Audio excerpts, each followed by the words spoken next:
and lawn darts, but there's axes and arrows, none of which they would let me get close to. They put me on race duty. I was timing the people racing on the trail, which was actually the most treacherous thing we did the entire day. Got to work with a couple of our deacons here, Tony Andriola, Jeff Satterfield. Jeff had the duty. He was at the halfway point, making sure that people didn't get lost in the woods. And we were done with everybody racing, and Tony and I were chatting up a storm, having a great time. And he said, "Hey, is Jeff still out there?" I think we may have forgotten Jeff for a minute or two, but he made it. He's here, so nobody was lost in the gladiator games. But great day. It was just a lot of fun and great food. Oh my goodness. And I'm not going to call any names, Will, but some of us ate more than others of us ate. So, oops. You were throwing logs, that's right. Yeah, you worked up an appetite. I know, I got you. All right.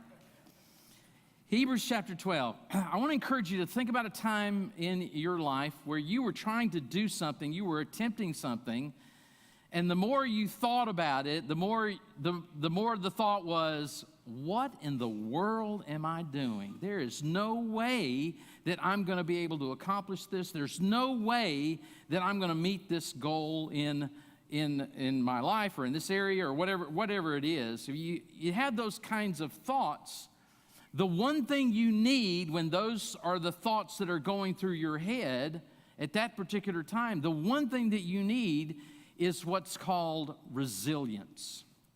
Resilience. Resilience is the ability to bounce or spring back into shape or position to recover strength or spirits quickly, especially after being compressed.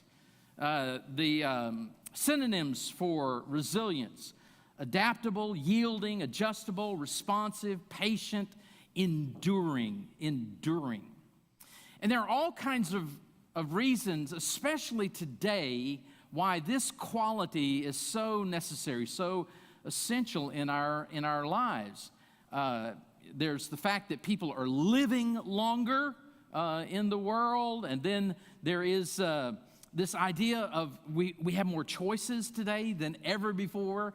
And I don't know about y'all, but there are so many choices about so many things. It can be overwhelming, right? It's just overwhelming.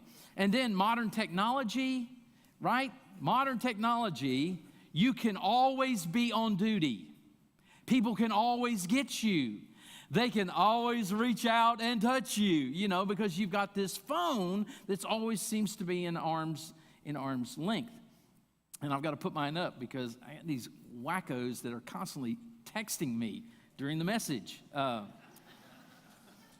So we need resilience, right? And then on top of that, there's this notion that developing really strong, meaningful relationships. When you think about the relationships that you have, the reality is the majority of the relationships that we have are kind of surface, right? Like if you break down in the middle of the night, most of the people that you say, yeah, I have a relationship with them, you're not going to call them. Because if you called them, they're not coming to get you. In fact, you can probably count on one hand the number of people that you could call in the middle of the night and say, hey, I'm broke down, I'm in the middle of nowhere, can you come get me? And they'd actually come.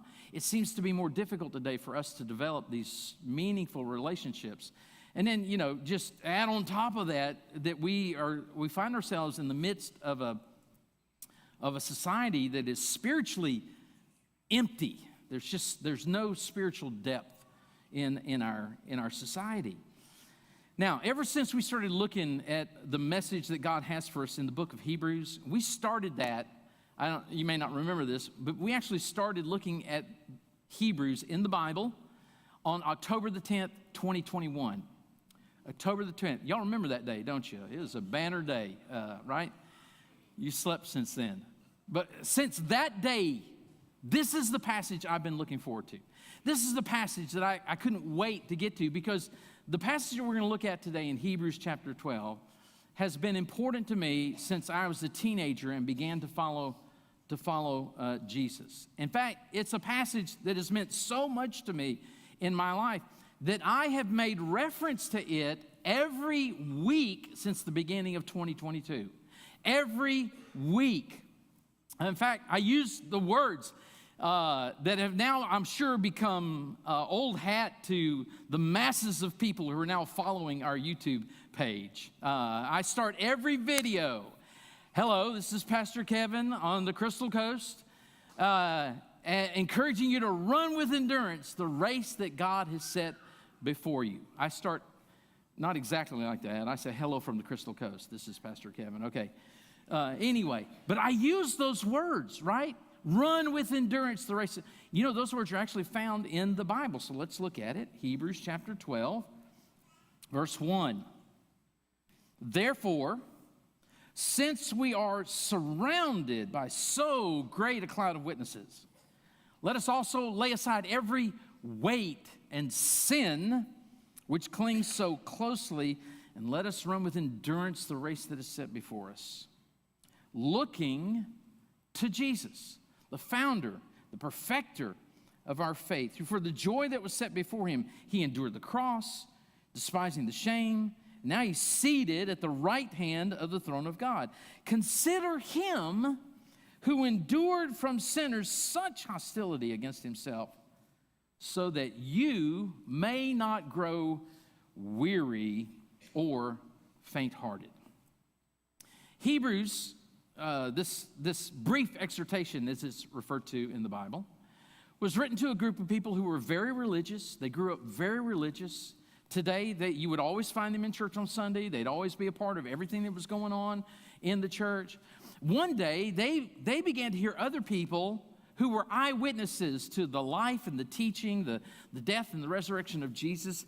They began to hear other people share the good news that's found only in Jesus. And they decided that they would believe in Jesus. They turned their back on all of their religious activity, all the things that they were trusting in, relying on, looking to make them acceptable to God. They turned their back on all of that and turned to place their faith solely in Jesus. Now you might think, boy, man, that solved all their problems, right? And they lived happily ever after. But they didn't. In fact, their new lives of faith in Jesus actually made things more difficult for them. So much so that some of them were beginning to think about turning away from Jesus and going back to their old life. Saying, yeah, this whole believing in Jesus and following him, it's too hard. I don't think I can do that. I'm gonna go back to what I was doing before. And so Hebrews was written to encourage that group of people and us today, because we struggle with the same kind of thing, to know that finishing strong in faith, it actually requires a particular focus. Which means that at any and every point in our lives, one of the questions that we have to ask ourselves is, what do I see? What is it that I am focused on now? Because the reality is, what you are focused on is going to make all the difference in the world when it comes to developing endurance in your faith and resilience to finish strong. So what does that particular focus look like? Well, in the first place, he encourages us to look at imperfect people who finish strong and decide that quitting is not an option. That turning my back on Jesus, deserting him, deconstructing my faith, that is not an option. The chapter starts with the word therefore. Therefore. When you read a word like that in the Bible, you need to be looking what came before it, because he's encouraging us to think about the implications of what comes before what he's saying to us now. And what he was talking about before is all of these people. Hebrews chapter 11, it's called the Faith Hall of Fame, the heroes of faith. And here are all these people in this chapter who finished strong in their faith. They finished faithful in their lives. And in fact, he refers to them. He said, they are this great cloud of witnesses. And here's the thing. You can go back and read Hebrews chapter 11 this afternoon, right before you fall asleep. Read chapter 11, and you'll read about all of these people who were commended for their faith. And do you know what you'll find out about all of them? Every single one of them? None of them were perfect. None of them were perfect. None of them lived a perfect life. None of them experienced perfect circumstances. None of them lived in a perfect situation. They all struggled. We read about their frailty and their feebleness. We read about the fact that they were weak in their faith. And the thing that we're supposed to take away from this is that, look, if they finished the race strong, if they finished strong in their faith, and look at how messed up they were. Well, if those messed up people can finish strong, then maybe I can finish strong too. And we're encouraged by that. In fact, the writer of Hebrews mentions twice in chapter 11, these all died in faith, not having received the things promised, but having seen them and greeted them from afar, having acknowledged that they were strangers and exiles on the earth. And so we're encouraged. Hey, make sure that you've got your focus fixed on God's faithfulness, His promises, what He said about your future. That'll make a difference in the way you live your life right now. All these, though commended through their faith, did not receive what was promised. They didn't get everything that God promised in their lives, since God had provided something better for us, that apart from us, they should not be made perfect. You look at the imperfect people. Because sometimes I think here's what we do. We read our Bible and we read about the people that are in the Bible, and we read about them and we think, well, man, if they're in the Bible, they're in there because they were good, right? Well, no, they're not. They're not in there because they're good. They were in there because they believed in a good God. They believed in the faithfulness of God. And so we look at them and we see them, and they encourage us. Not that they're looking at us, we're running our race now and they're looking at us and, we don't want to disappoint them, we got to do our best. No, that's not it at all. It's not so much that they're looking at us, it's that we're looking at them. We see their lives. If they can do it, we can do this. There's an ultramarathon race run every year. It's been run every year since 1986 in East Tennessee in Frozen Head State Park. It's called the Barkley Marathons. Has anybody heard of the Barkley Marathons? Can I see your hand? Just a couple of people? It's only because I told you about it yesterday. Anybody else? Okay, thank you. One person, way to go. 1986. It was actually inspired by an attempted escape from Brushy Mountain State Penitentiary by James Earl Ray. Does anybody remember who James Earl Ray was? Do y'all remember who he was? Okay, more of you remember that than the Barkley Marathons. James Earl Ray, he assassinated Martin Luther King Jr., was sentenced, eventually was, in 1977, him and 6 other guys escaped.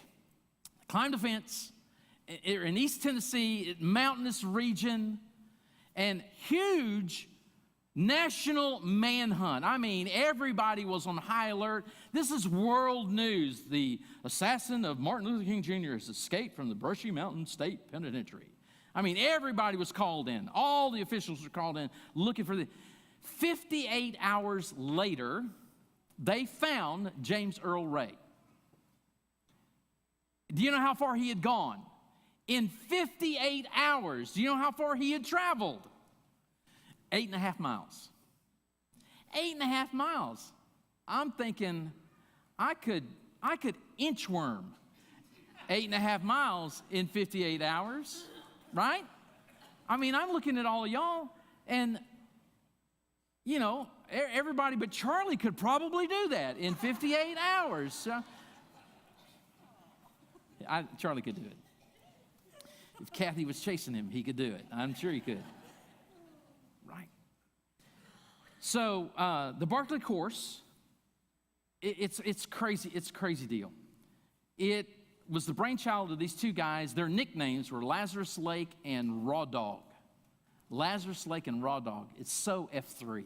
I really do like this. It consists of 5 loops that are 20-ish miles long. Do the math. How far is that? 100-ish, thank you. 100-ish, which means 100 more and more, right? 5 loops. If you were to finish all 5 loops, and oh, by the way, do you know how long you have to finish the loops? You have 60 hours.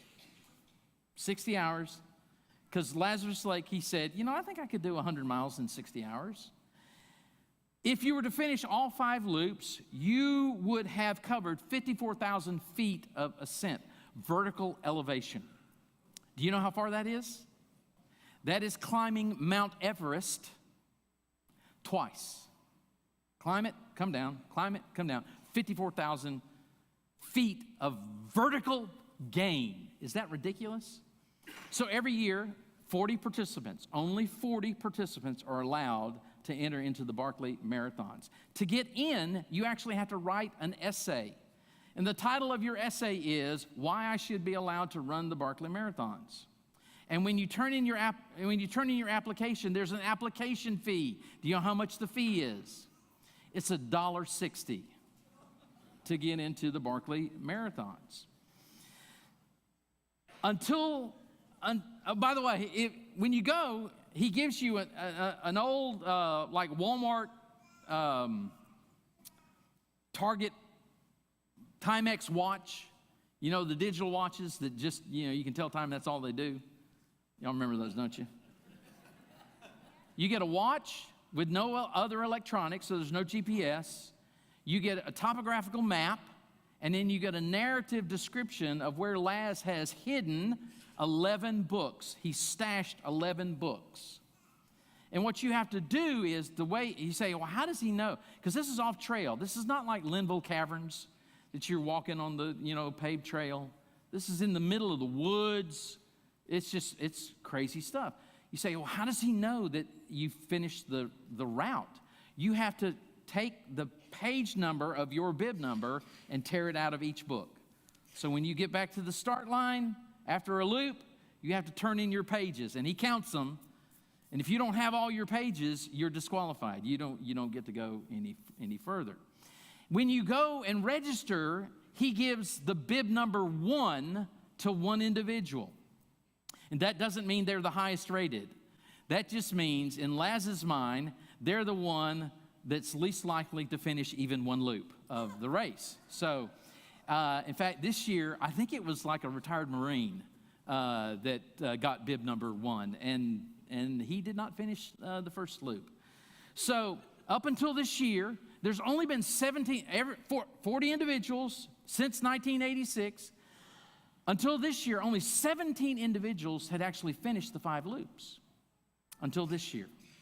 This year, 5 people finished all 5 loops within 60 hours. 2 of them were first-time finishers. One of the guys that finished was a guy named John Kelly. He'd actually finished this for the 3rd time. He was a 3-time finisher, which, what is your thought when you think about him? He's a few bricks shy of a full load, right? I mean, he's messed up. Why would you do it more than once? You've done it once. That should be enough. There was another guy, Jared Campbell. He finished for the 4th time. He's a 4th-time finisher. And then this year, for the very first time in the history of the Barkley Marathons, a woman finished all 5 loops within 60 hours. Her name is Jasmine Parrish. She lives over, I think, in England. She is a 40-year-old mother of 2. And she did what no other woman had ever done. Other women have started the Barkley. No other woman had ever finished the Barkley, right? One of the quirky elements about the Barkley is that the loops are run in different directions. The first 2 loops are run clockwise. Is that clockwise? I'm doing it backwards. Yeah, that's clockwise, right? Okay. That's the first 2 loops. Loop 3 and 4 are run counterclockwise, different directions. Loop 5, if you're the first out, you get to choose which direction you want to go. And you say, well, why is that important? Well, the reason that's important is because clockwise is easier. Clockwise is the easier way to go. Counterclockwise, it's not going to be good. So you've got these individuals that are headed out for their 5th loop. And a couple of the other guys had already gone out. Jared Campbell was about to go out, and then Jasmine Paris, the only woman left in the race. She's sitting in her chair. She's trying to eat because, you know, you're 47 hours into having not slept and running yourself into the ground, finishing these loops. And she's trying to eat. And the people standing around her, they see that Jared is about to go to the gate to start. And so you can hear him on the video. You can hear him. By the way, this is not on ESPN. You'll never find it. Or ESPN2. Or FS1 or CBS Sports or none of them. You have to go to Twitter, or what used to be Twitter. And you can go to YouTube this afternoon and type in the Barkley Marathons. And then carve out about 4 hours to watch, all right? So they say, you can hear them saying to Jasmine, Jasmine, Jared's up. He's about to go. If he gets to the gate before you, he's going to choose what direction he wants to go, and you're going to have to. So come on, can you go? Can you go? Can you go? And she's just trying to eat, trying to get her strength back together. She can't go. And you know what everybody's thinking? Everybody's thinking, Jared's already finished this thing 3 times. What does Jared know? Jared knows which is the easiest route. Clockwise. He knows. He's going to pick clockwise. You got to go, Jasmine. But instead of going to the start gate, you know what he does? He goes over to where Jasmine is sitting. And he says to her, hey, Jasmine, what direction do you want to go in? You pick. Your choice. You go. And so Jasmine, you know, okay, everybody's thinking, all right, there's a chance. So Jasmine kind of pulls herself together. She stands up, she throws up, and then she heads to the gate. I mean, if you've ever done these ultra stuff or where you've kind of pushed your body to the limit, keeping food down is almost impossible, all right? It's just rough. And so she heads out on her loop. She has to run her 5th loop faster than she ran her 4th loop. But there's a chance because she's going clockwise. Right? So they get into the last loop. 4 of the guys have already made their way in with plenty of time to spare. But everybody's looking at their watch and everybody's counting down. And you know what everybody's thinking? She's never going to make it. She's never going to make it. It's too much. And then they look off down the distance. They know what direction she's supposed to be coming in, and then they see her. There she is. She's running, or she's, running is relative, right? She's jogging to get back to the finish line.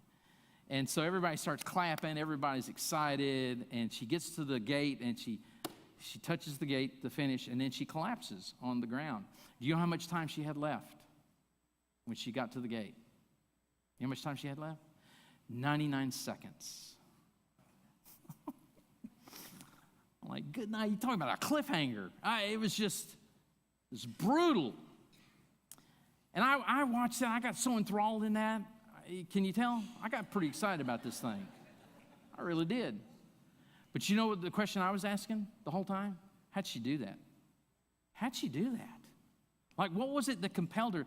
Where did she find the resilience to be able to snap back and to run her last lap faster than she had done by almost 2 hours, faster than she had done loop 4, which was excruciating. I mean, it's horrible. It's just horrible. I don't know why people do that. I wanted to know, how'd she do that? Where'd she find it? And then I went back to that clip that shows Jared going up to her and saying to her, Jasmine, what direction you want to go in? You pick. And the thought I had was Jared Campbell was her cloud of witnesses. Because when it registered, she's looking at him, she's listening to him, and in her head, in her fog-filled, sleep-deprived head, there may have been the thought, he's finished before. He's gone before me and he finished. I can I can do this. He's given me the opportunity to do this. He's encouraging me. I look at his example, and I can do this. That's the lesson that we're supposed to take away. We look at these imperfect people, these messed up. I mean, read it. They are messed up. And yet they finish strong. And I look at them and I am so encouraged by that. I don't have to be perfect. I don't have to get it all right. I can finish strong because I saw that knucklehead and he finished strong. I can do this. Quitting is not an option when it comes to our faith in Jesus. Here's the second focus. Look at the unnecessary and the ungodly and decide that walking is unthinkable. Walking is unthinkable. Let us lay aside every weight and sin which clings so closely so that we can run with endurance the race that is set before us. Do you know what's going on in their lives and what goes on in our lives? Especially when it comes to our faith, is we all start out really well. Really well. We're excited. We're encouraged because now we know we're right with God. We're not under his judgment. We've been freed from our sin. Heaven's going to be our home. My future is secure. Life is good. It's like running a marathon or a long-distance race. If you've ever done that, what's the atmosphere like at the starting line? What is the atmosphere like? Woo, man, yeah. They've got the music on, and man, everybody's jiving and like feeling good and smiling and chatting, and this is fantastic. It's wonderful. Starting gun goes off, and what does everybody do? Everybody goes off too fast. They start off well, maybe some too well. Everybody's feeling good. We're running faster than what we should be running. Everybody's chatting with people. They're smiling. It's wonderful. And then at some point early in the race, you see this lunatic on the sidelines that has a poster that says, "Do you remember when you thought this was a good idea?" But at that point, how are you feeling? It's still early enough in the journey. I'm still feeling pretty good. I feel great. Let's go. I don't know what was wrong with that guy. I don't know what he knows, but I'm feeling pretty good. But there's this little doubt that starts to niggle in your brain. And you know what it's saying? This may not be the smartest thing you've ever done. And it's going to be hard. And are you sure you can do this? Do you got it in you? And then you get to a point in the race where people see you, and to them it looks like you're smiling, but it's not a smile on your face. It's pain. It's a grimace. Because everything in your body hurts. And just taking the next step is a struggle. And you can get to a place where you think, maybe I'll just walk it in. I've hit a wall. I'm just going to walk in the rest of the way. Same thing happens in our spiritual lives, right? If we're not developing the kind of resilience that we need. But if I have focused on the things that are unnecessary in my life, the things that are ungodly in my life, and I make that decision, I'm not going to let them cause me to coast. I'm not going to allow them to weigh me down where I'm not developing my faith, I'm not demonstrating my faith. You let go of the unnecessary in your life. You let go of the ungodly in your life. And what is the sin that clings so closely in our lives? Do you know what it is? It's a sin of unbelief, where we just don't, we start to think, can I trust God? Is he faithful? Will God show up? I mean, is he still at work in my life? Does he still hear me when I talk to him? Because I don't know. And as much as we've got this great cloud of witnesses that we look at and are encouraged by their strong finish in faith, we are tempted to not believe God. It lurks around every corner of our lives. Resilient people are committed to finishing strong because for them, quitting is not an option. Walking is unthinkable. Here's the third particular focus we're encouraged to take. Look at the perfect one who endured sin's worst. And remember that resilience is a daily pursuit. It's a daily pursuit. Because there is someone else infinitely greater who has run the race before us. And his name is Jesus. And we fix our gaze on him when we make sure that he is the priority in our lives. He fills our vision in life.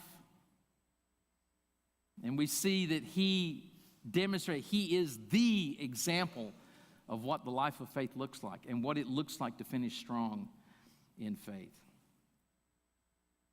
Anybody who's ever run in any kind of race or played in any kind of organized sport, we know that the race is not won on race day. We know that the game is not won on game day. When is the race won? The race is won on all those days before race day. When you're out there putting in the hours, putting in the miles, time on feet, putting in the work, building up that endurance, that resilience that's going to propel you to a strong finish. Same thing is true in the games, right? You don't win the game on game day. You win it in practice. When there's nobody in the stands, there's nobody cheering you on, you're out there and what are you doing? How do you do that? You make sure that you keep Jesus as the primary focus of your life. Jesus, you're the priority for me. You're the focus for me. Developing resilience is demanding. And it's mostly done in secret. Often it's humbling and it's not always fun. In fact, if fun is your goal, then you're gonna opt out. But it is so satisfying. It's so satisfying. A little confession here today. I've run a few races over the last couple of years, not a lot, but a few. And all the races I've run, at some point in the race, and every single one of them, at some point in the race, you know what I've done? I've walked. I've walked. Everyone. I've got a couple I'm registered for this year. And you know what my goal is? You know what my goal is, don't you? To not walk. At all. At all. And when I reach that goal, you are going to hear about it. Yeah. Thank you for being so gracious. But you know what? It's when you finish, and when you're able to finish strong, there's something about that that's so satisfying to know, hey, I put in the work. I developed spiritual resilience by meeting with him regularly, trusting in him, looking to him, listening to him on a daily basis. That's what Jesus experienced, by the way. For the joy that was set before him, he experienced the satisfaction of knowing I stayed true to my Heavenly Father. I didn't bail on him. I accomplished his will. And that's what we can experience when we make the endurance of Jesus our focus. Where do you find that? Where do you find that? Listen to the prophet Isaiah. Isaiah chapter 40. Have you not known? Have you not heard? The Lord is the everlasting God, the creator of the ends of the earth. He does not faint or grow weary. His understanding is unsearchable. He gives power to the faint. To him who has no might, he increases strength. Even youths shall faint and be weary, and young men shall fall exhausted. But they who wait for the Lord will renew their strength. They will mount up with wings like eagles. They will run and not be weary. They will walk and not faint. That's where it comes from. You got to stay connected to Jesus. Here's the way he said it in Matthew chapter 11. Come to me, all who labor and are heavy laden, and I will give you rest. Take my yoke upon you. Learn from me, for I am gentle and lowly in heart, and you shall find rest for your souls. For my yoke is easy. My burden is light. You know what he's talking about? He's talking about developing resilience, the endurance that we need to finish strong in our faith. When I read this passage, the reason it's so impactful in my life is every time I read it, I think about the fact that imperfect people finish strong. I can do that. I qualify. That there are all kinds of things in life that will hinder me, that will weigh me down, that are unnecessary, that are ungodly, that I can lay aside so that I can run with endurance. That this race that we're in, this spiritual journey that we're in, it requires, it's not just that endurance is nice or resilience is helpful, it is necessary. And Jesus is the ultimate example. What does it look like to finish strong? Jesus is the ultimate example. And how did he do that? He did that by focusing on the joy that was set before him. And I think that has more to do with his relationship with his Heavenly Father than it does about the prospect of what he did for us. His enduring sacrifice makes it possible for us to finish our race strong. So my encouragement for us today is that we would be a people who run with endurance the race that God has set before us. Let's be that kind of people. That'll make a difference in our community and people's lives all around us. If I were going to encourage you to do one thing this week, do you know what it would be? Because my guess is, as we've been talking about this, this picture of endurance and resilience, that it's possible that you've actually had somebody's face in your head, or maybe their name. You've been thinking about them. And when you think about their lives, the way they're living their lives, you see them as somebody who is finishing strong in faith. And every time you think about them, you're so encouraged by them. You're challenged by them. My encouragement would be, hey, that person that you're thinking about right now, how about ring them up, call them up, text them, say, hey, could we get together? I'd like to ask you a couple questions. Primarily, what I'd like to ask you is, I see you finishing strong in your faith. Can you tell me how you're doing that? How did you develop that resilience, that endurance that is so satisfying? And then listen to what they had to share with you. And that's if you're 16 or 68 or older. It doesn't matter. Here's the other thing I would say, because here's what I know. I know that some of you are that person for other people. That when other people think about finishing strong, they see your face, and they're going to ring you up. And I would just say, you'd say, hey, I don't have the time, or I've got other things I got to do. Make the time. Make the time to invest in somebody who wants to finish strong for the glory of Jesus. It'll be super satisfying. Let's stand together and pray.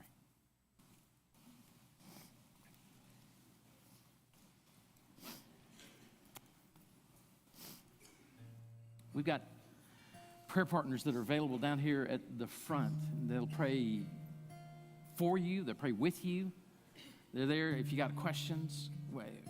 More than anything else, we want to make sure that you're connected to, plugged into that source that's going to make it possible for you to finish strong in faith. And that only comes in Jesus. There's no other source for that. It's just Jesus. And if you yet to say, I'm going to believe in him, I'm going to put my faith in what he's done, I'm going to turn my back on everything else that I've been trusting, and I want to trust solely in what Jesus did for me through his sacrifice, then that's the decision, that's the step that you need to make today, and we'd love to be a part of that in your life. So let's let's pray, and we're going to sing together, and let me encourage you to respond to whatever God's pressed upon your heart here today. Father, thank you so much for your word, your encouraging, challenging, transforming word in our lives. Thank you for the example of those who have gone before us in generations, ages past, and even in these years, those who are further down the journey than we are, that we can look to and be encouraged, be motivated to finish strong for your glory. That's what we want to do. Thank you for helping us to see the things in our lives that are not necessary, that are just, they're weight, they're baggage that we don't need to be carrying along in this journey. They slow us down. They cause us to drift. And more than anything, God, don't let us drift away from you, coast in this life, be tempted to believe that you're not good, that you're not faithful, and that you can't do what you promised. And more than anything, help us to keep our eyes fixed on Jesus.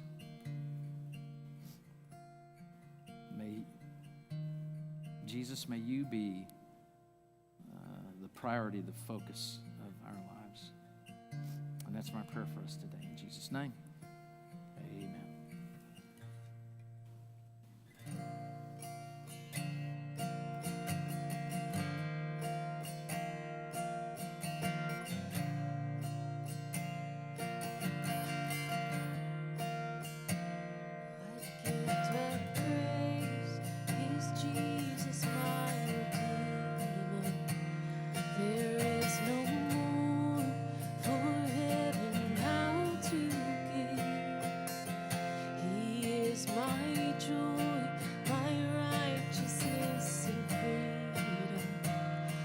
Steadfast love, my deep and boundless peace.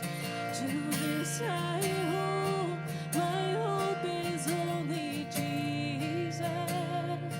For my life is wholly bound to His. Oh, how strange and divine, I can sing all is mine.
Sure, the price it has been paid.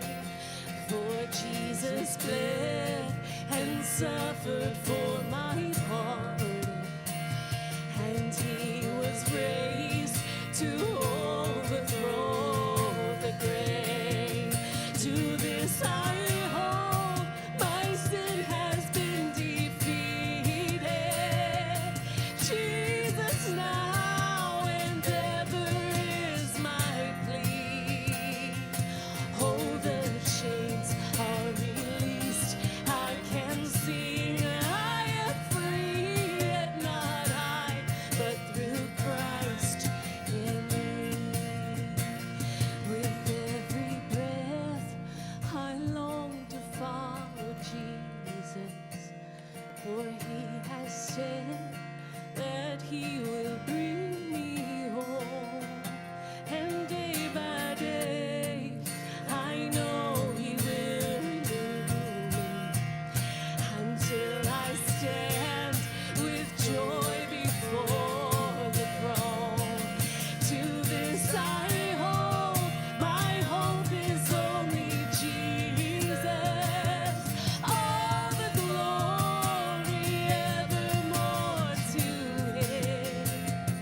I was thinking about Paul's words when he said that I may know him and the power of his resurrection. Because I think sometimes we think about this kind of stuff, running our race, we tend to think, well, if I can just, I'll just pull myself up by my bootstraps and I'll be able to do it. I'll be able to do it. And it's not you, and it's not me. That I may know him and the power of his resurrection. It's through Christ in me. That's the key. So don't ever forget that. Don't think that I'll just double up my effort. That's just you. And, I don't want to be discouraging or anything, but you ain't got it. It's not in you. But it is in him. And so if he's in you, you're good to go. Let's make it. Let's do it, okay? All right. Thank you so much for being here. Appreciate you guys showing up on the Sunday after Easter, Every preacher's worst fears is, is he still alive? Is he still alive? And is he still alive? Amen. Yeah, that's great. God bless you guys. Until we have opportunity to gather again to worship the Lord Jesus Christ, let's continue to be a church that's united in the passionate pursuit of the next generation. God bless you and have a great week.